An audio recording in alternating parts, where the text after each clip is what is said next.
The People's Republic of China, known as China for short, is a developed Far East country. This state, which is one of the largest countries in Asia, it is home to 1.4 billion people in direct proportion to its surface area. This number is truly extraordinary for a country. Of course, being overpopulated has advantages for China, but it also has a negative effect. For example, nearly 100 million people are trying to make a living by spending just $1 a day. The overpopulation reduces job opportunities and negatively affects the earnings of employees.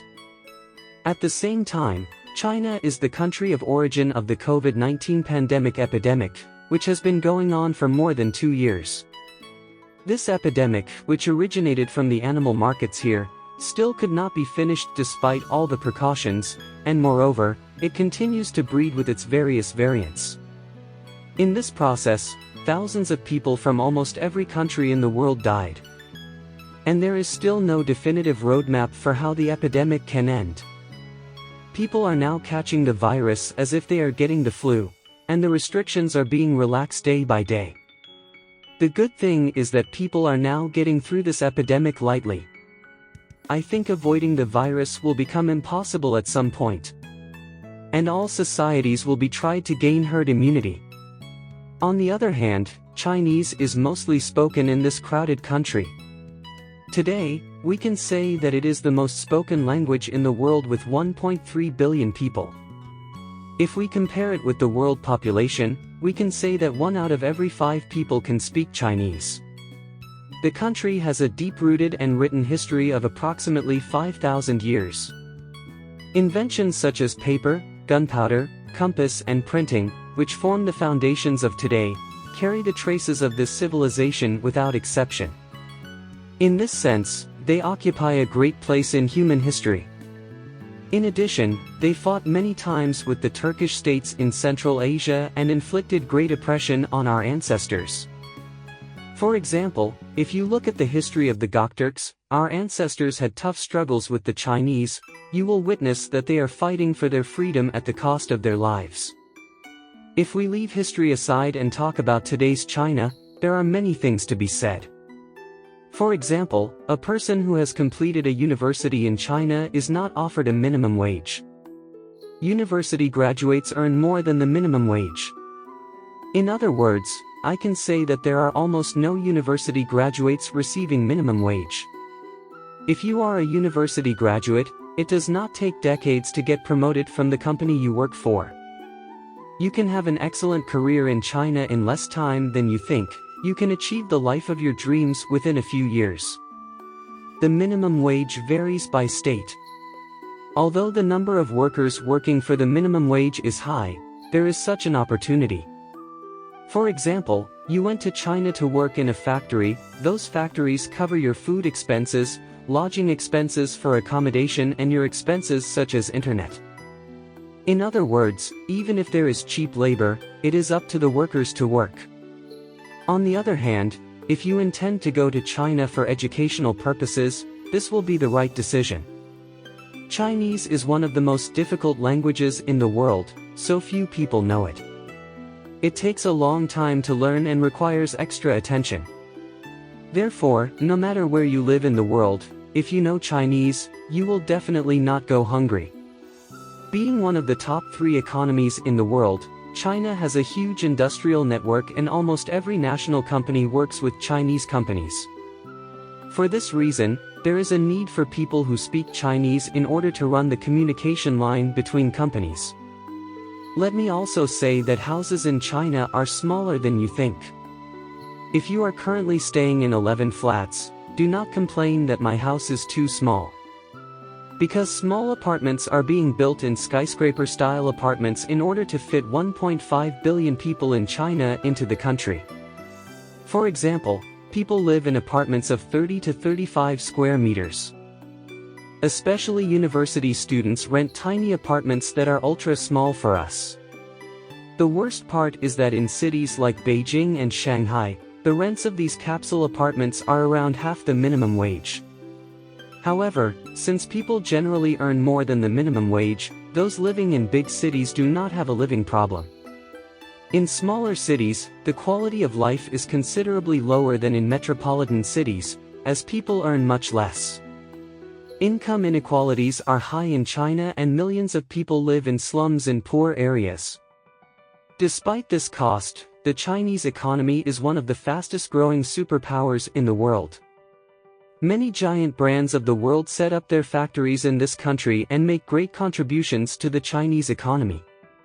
If such a populous country had not developed and remained backward, it would have been a real disaster for the people of that place.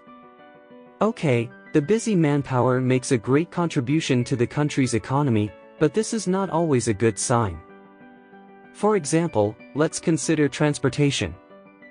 Although China has developed sufficiently in transportation since it has a great crowd of people, it is quite possible to experience confluence in public transportation.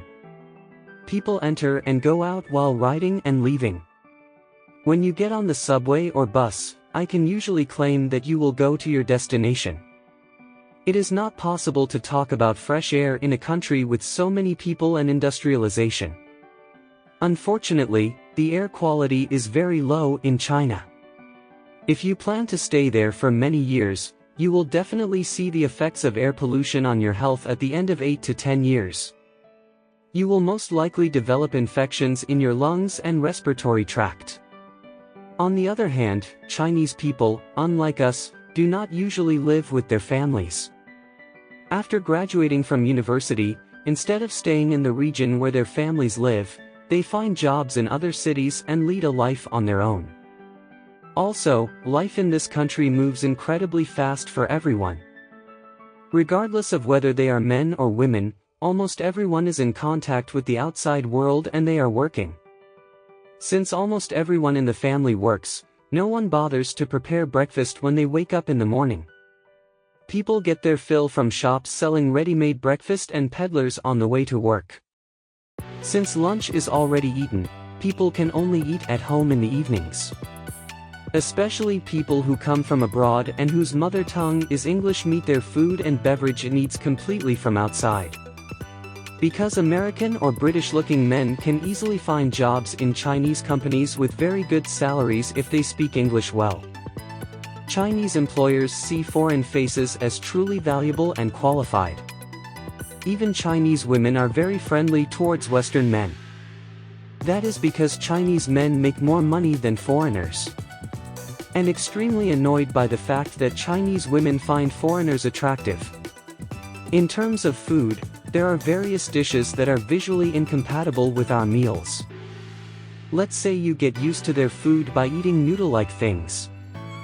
This time, something else catches your attention. The Chinese smack their mouth incredibly when they eat, and this can make you uncomfortable. Eating food with a smack, especially in restaurants, gives a message to the chef of that business that the food is appreciated. You can also see that they often spit on the ground while walking on the street. While doing this, there is no sign of embarrassment on their faces in any way. Moreover, women often spit on the ground. Actually, spitting is a necessity for those living in China. What's the matter? You can say. Since air pollution is excessive, dust can get into people's mouths, which brings needs such as spitting and coughing. In Beijing, the capital of China, it is said that breathing for a day is equivalent to smoking a pack of cigarettes. In terms of belief, the Chinese mostly prefer Buddhism. In addition, nearly 700 million Chinese people do not consider themselves close to any religion. Moreover, the Chinese do not like to talk about politics and religion. They are just as afraid of dying anyway, and they often avoid topics that evoke death. There are even taboo beliefs about this situation. They do not present watches to their loved ones, because the clock evokes time and therefore death. Again, they absolutely avoid giving flowers, especially daisies, because the daisy is also taken to the dead. In addition, you can hardly see the number 4 in elevators and apartments, because the number 4 also reminds them of death. That's all I have to say about China for now.